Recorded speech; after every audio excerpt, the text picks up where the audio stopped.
I'm Paulina Lee, and this is Here Haas, a student-run podcast connecting you to Haasies and faculty that change our lives.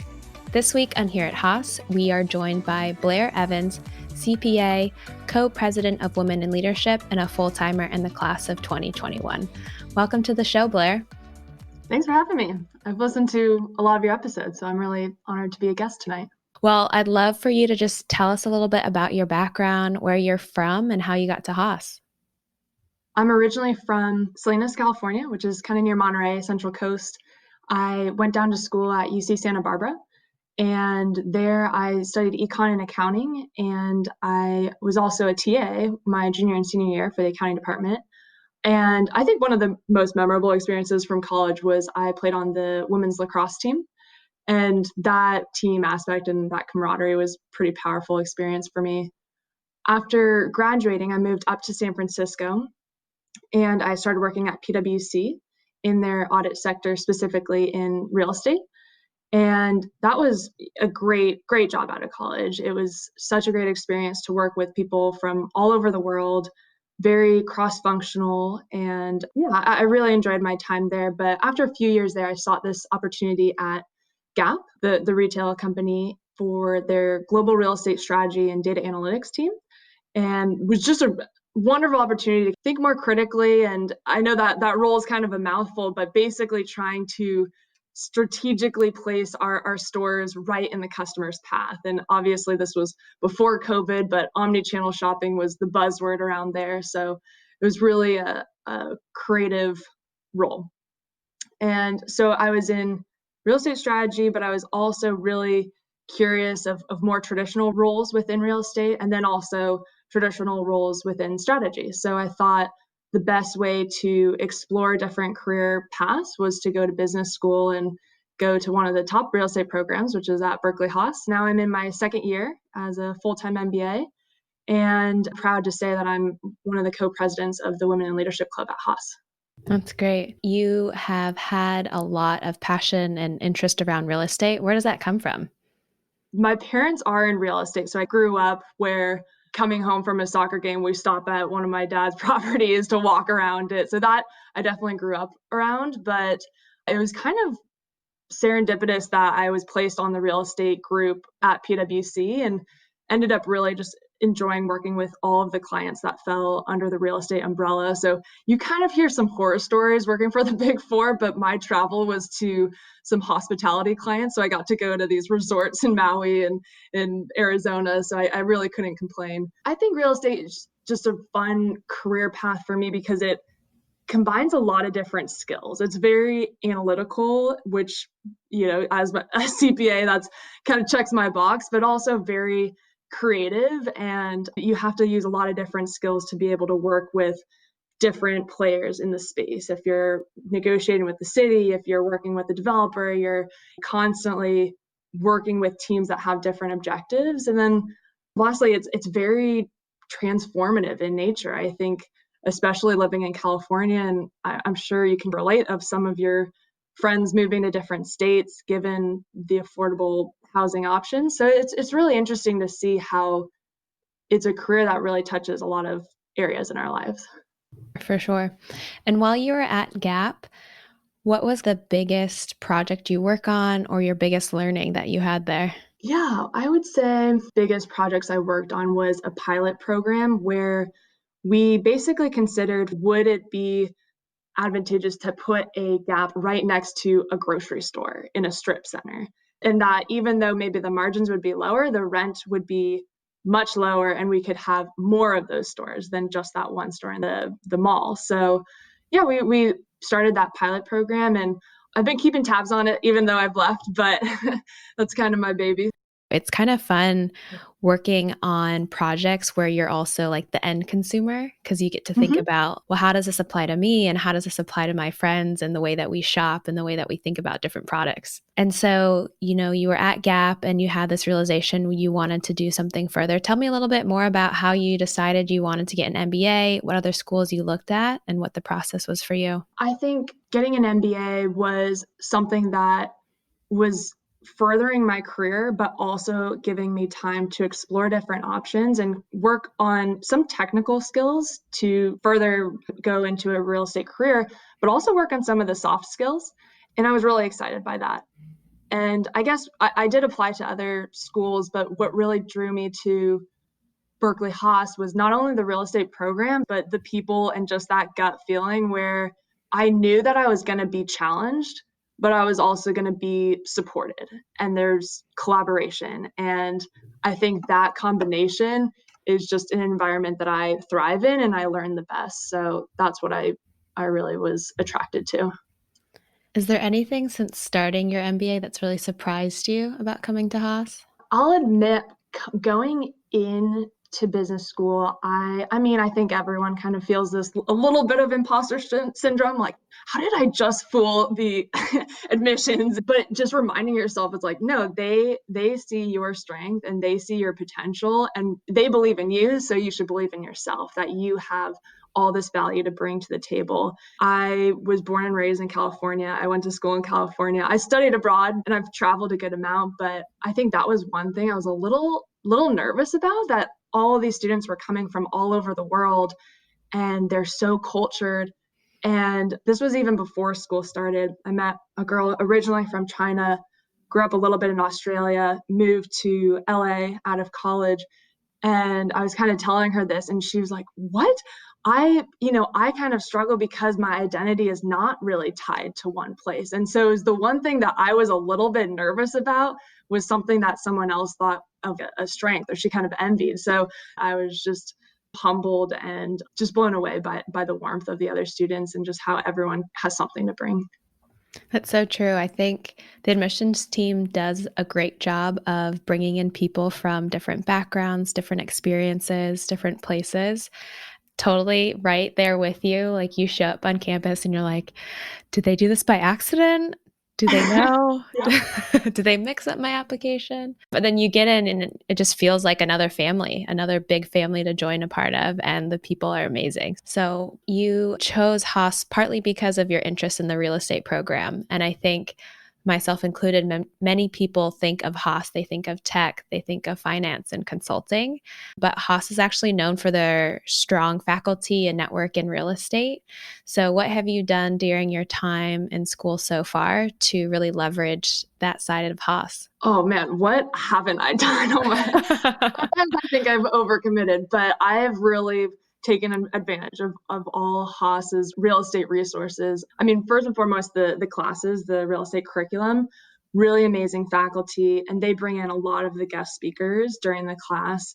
And even in classes that aren't specifically real estate, such as IBD, International Business Development, my project was working with a developer in Japan, kind of cross-functional there. So the curriculum, the club, Berkeley Real Estate Club, they have a lot of workshops, way to connect with professionals, alums, and also the case competitions. I'm doing one this semester, which is basically every week we do a practice case and we present a practice case to the judges, and the judges are the team that presented that case when they were on the team the year that they were in Haas. So it's been a great opportunity to get to know them as well, and a great opportunity to just dive into the deep end and pretend that you know everything, but really you're just learning everything. It's like drinking out of a fire hose and you're just learning so much, but that's what you got to do. So it's been a really great learning opportunity. And then of course, like even when you graduate, I've seen how alums get to take advantage of the resources as well. That's great. I'd love to learn a little bit more about your case competitions. What's a typical real estate case like? And have you had one that's been your favorite? My favorite one was when I did the UNC case competition. It was about 30 acres west of Charleston, South Carolina.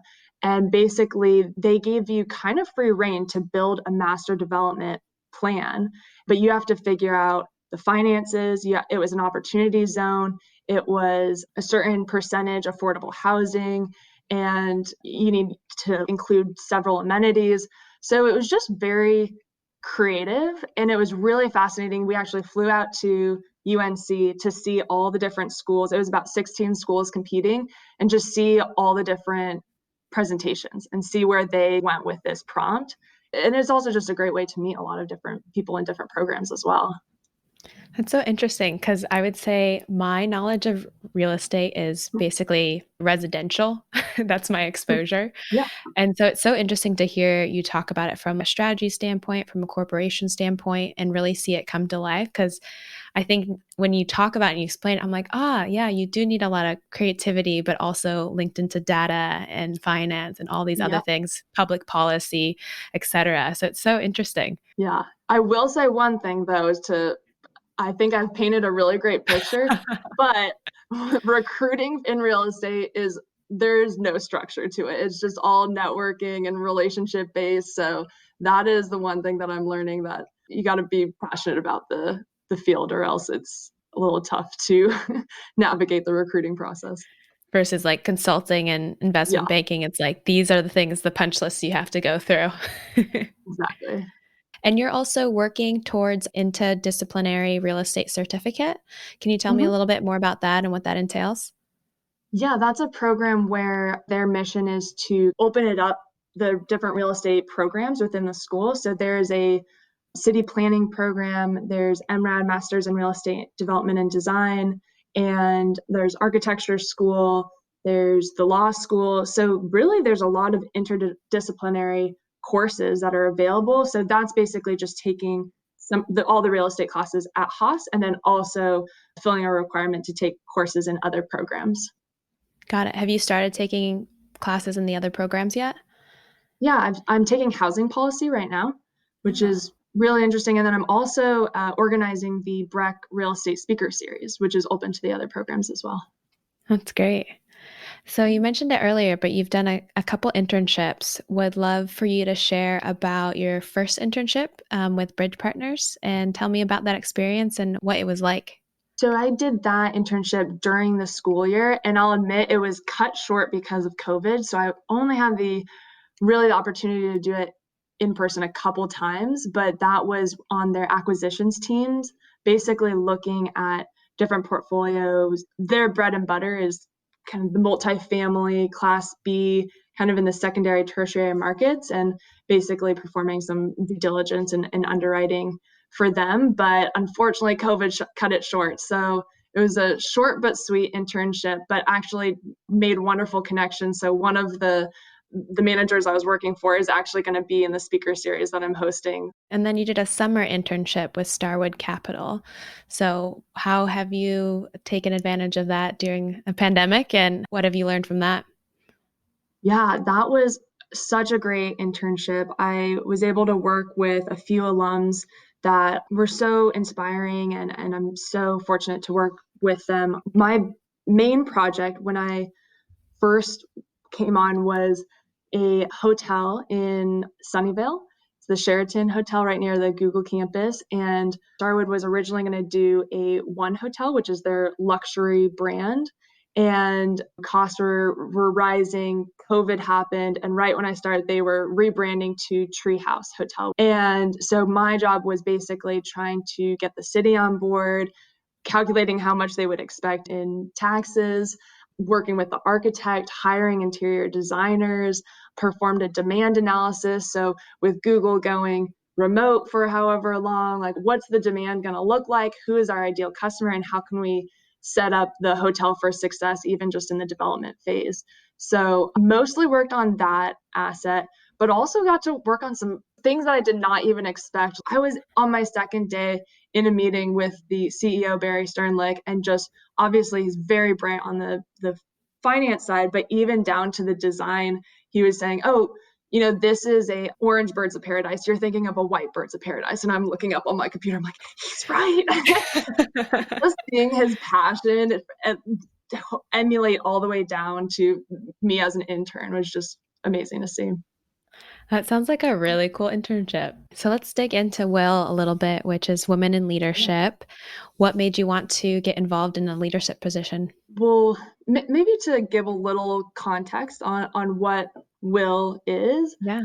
When I think of Will, I think of a community of full-time MBAs, evening weekend MBAs, partners, ambassadors, faculty. It's really anyone in the Haas network who strives for a more gender equitable business world. And I like to think that all of us, we're a group of authentic leaders, and we can come together to not only share our stories and maybe normalize some of our experiences, but also empower each other with the tools and resources to achieve success. And I guess when I say success, I'm thinking that we're transforming this workplace so that women are able to pursue our professional goals, but we're also preserving our authenticity and our womanhood. And we're able to be strong and assertive, but also come with our grace and values. And that's seen as a positive impact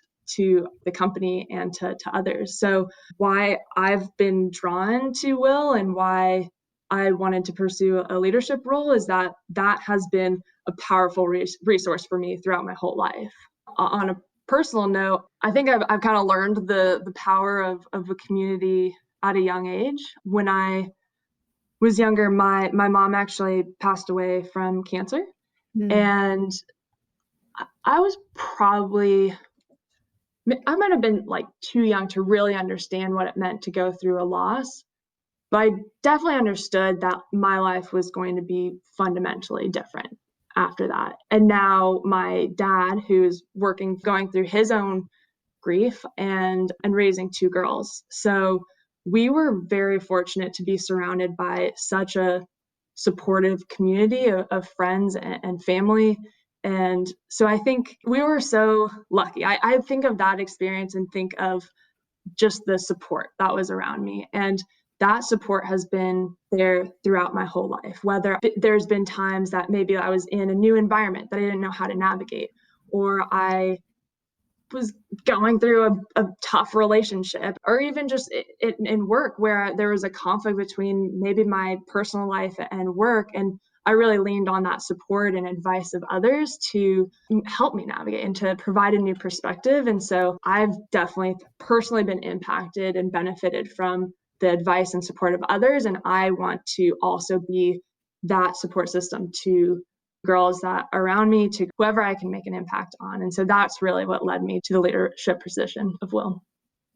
Well, thank you for sharing that personal story. You can really feel your passion for building communities and your gratefulness and your resilience through what you've learned. And I'm sure it's probably something you're considering as you look at companies for post graduation. Have you thought about what you want to do post graduation and kind of how your passion for supporting women in the workforce come together?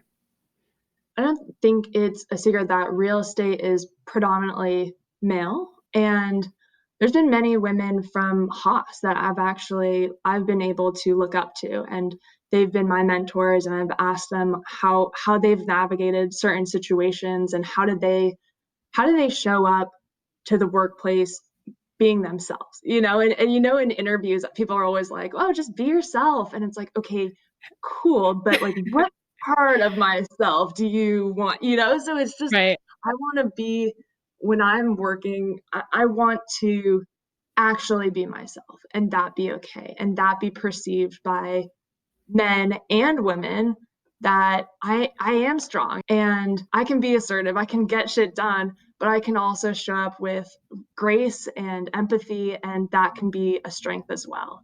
I have been fortunate to have mentors where I've seen them do that well and do it gracefully, and I hope to also do the same so that others can look to me, and that will be normalized. I'm sure anyone who's listening to this, hearing your passion and just energy for will want to join the club. But I would love for you to kind of give us your 30-second pitch on what does Will stand for and why should Haasies join the club? So there's a lot of resources at Haas that you can benefit from and take advantage. Will specifically focuses on the community. And so we are a group of authentic leaders that we can provide resources and tools for you to succeed. And that could be through social events, that could be through professional events, and that could also be through educational events. So even though COVID has definitely like thrown a little bit of a wrench in our plans, we have still been able to offer a lot of those opportunities and provide a space for you to come together and learn from each other. And so already this fall, we've done a negotiations workshop with 81 Cents, which was founded by a Haas alumna, but organized by our VP of Careers, Michelle. We've had Ambassador Guy Talks, which our ambassadors, Luke and Ben, they provide this safe space for men to ask questions. And we've had the fall retreat, which our two VPs of community, Julie and Yuan, were amazing. They put together a panel of alums, a career workshop, awesome swag bag also. And we've had intersectionality workshops put on by our VP of intersectionality, Jody. And one big thing I do want to leave you is the spring conference in March. Our conference team led by Maggie and Chishan, and this year's theme is New Leadership for a New World.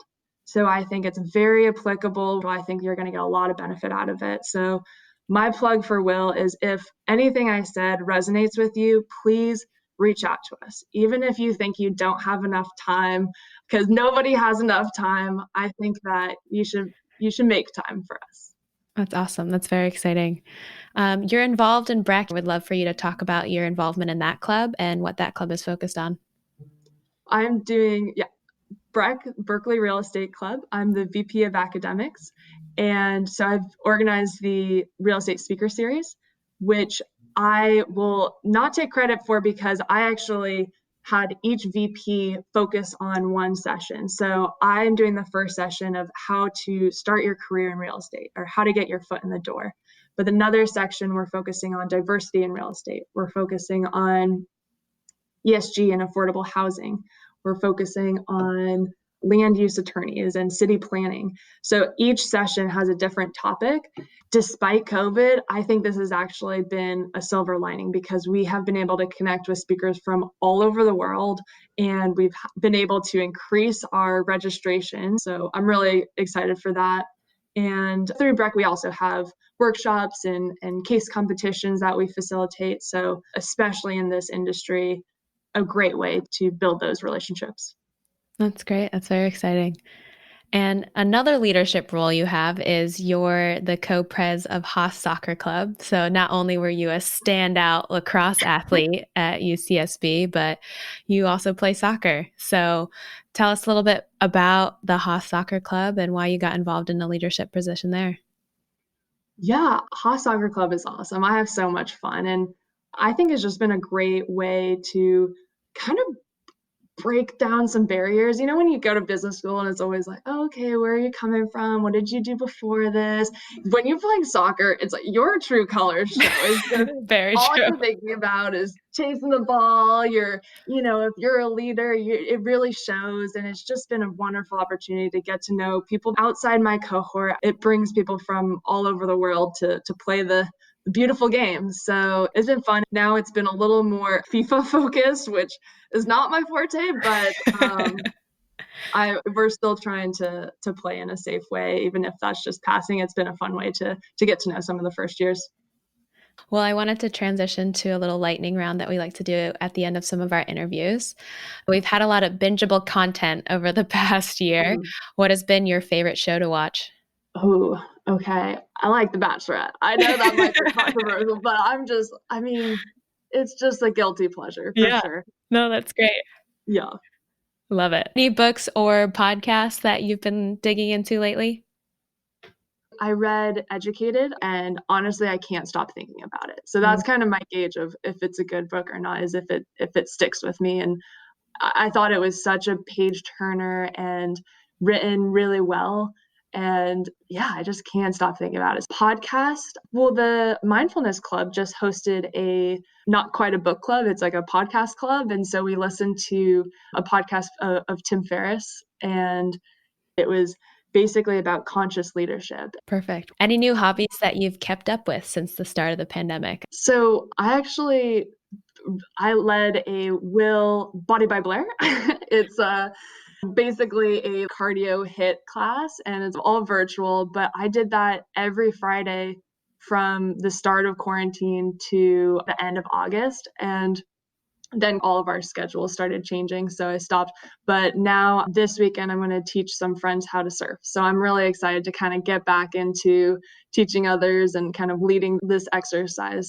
Well, to close out, any parting words for people that are thinking about applying to Haas this spring and attending fall 2021? My experience is that you come and everyone here is flawsome. And by that, I mean, they embrace their flaws and they know they're awesome because of that. And people are from all over the world. There's so much to learn from each other that Haas just brings it all together. And if you come and just be your genuine self, you are a light that others are attracted to.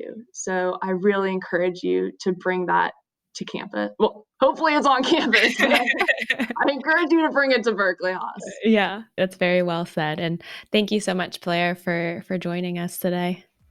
Thank you for having me. Really appreciate it. And thanks for tuning in to Here at Haas. Know a Haasie that has a story to tell? Nominate them on our website, haaspodcast.org. And if you enjoyed this week's episode, please subscribe and leave us a rating and review. And don't forget to share this podcast with your favorite bears. This episode was made possible with help from our associate producer, Nick Gurwee, and edited by Adam Ward. Until next time, I'm Paulina Lee, and this is Here at Haas.